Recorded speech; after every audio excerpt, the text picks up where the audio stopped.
my little trick to doing an avocado. I've seen a couple guys who've had some issues with the seed inside and end up cutting their hand. There's actually a good UFC fighter that happened. I normally just cut this guy right down the middle here. Open it up. And this is the important part, to make sure you get it. Put a little weight on the knife, stick it in, and a little twist comes out literally perfect. And if you want to make it really nice, part of being a good cook is the actual plating and the display of it. You get real close to the skin here, get the entire thing out, and then if you want to... Yeah, he is the Gordon Ramsay of boxing, for sure. Definitely. Just more calm. Yeah, I'm definitely a pretty calm guy. So avocado has a very specific essential fatty acid called it's a form of fatty acid, monounsaturated fatty acids. This is one of the best sources of this. It's really great for your blood cholesterol. It's good for your heart health. It's a good energy source throughout the day. Is it true it burns belly fat? So, I've heard. Yeah, so increasing monounsaturated and polyunsaturated fatty acids is important for burning belly fat. Saturated fats are oftentimes that can add belly fat, that metabolic syndrome, but monounsaturated and polyunsaturated are good for belly fat. So after a workout, before a workout, when's the best, you think? I would say mostly this would be great for in your morning before your workout. I wouldn't do it so much like immediately after your workout, because fat does slow down gastric emptying time, the time it takes for food to leave your stomach. Right. So I would say more for on your off times, in the morning or at night. Did you go to nutritional school?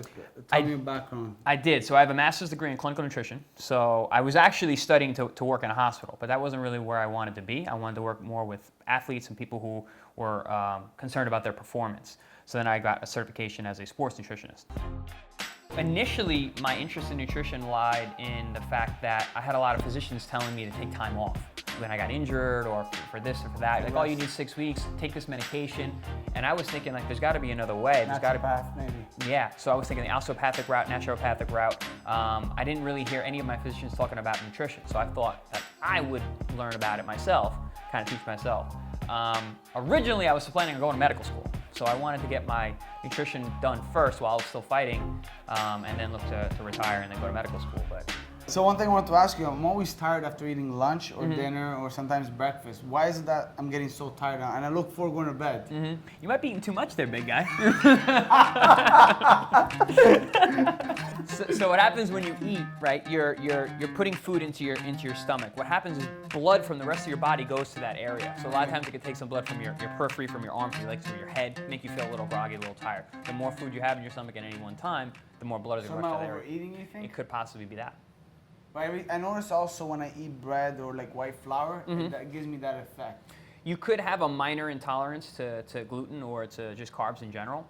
My work with other athletes, guys who have a body type similar to yours, who are stockier and put on muscle easier, generally carbs make them feel that way, can make them feel more sluggish. You might be more of like a fats and protein type athlete. The number one pitfalls that I see with fighters, one is not hydrating enough.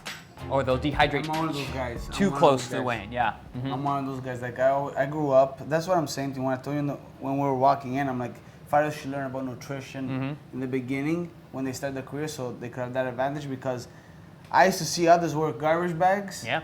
And I was like 10 years old, 11 years old when I started boxing. I used to do the same thing. Oh man, that's just easy making weight.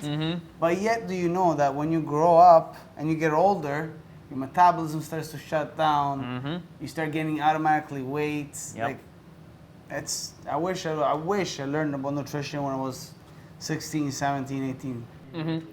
So you see a lot of guys and they're wearing the sauna suits and the garbage bag weeks out from the fight when they really just want to see a number on the scale and they're afraid to drink water because of that number. How afraid of the scale? I know. I'm the same way. Yes, every fighter is. Every fighter is afraid of seeing that number on the scale go up.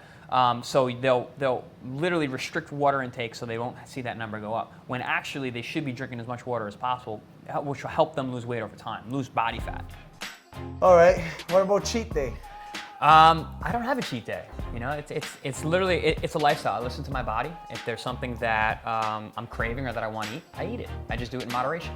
For example, like I always go to hamburgers. I love hamburgers. So like that would be kind of what you could consider my cheat day. But for the most part, I eat them when I want them, and so that takes away the whole cheat.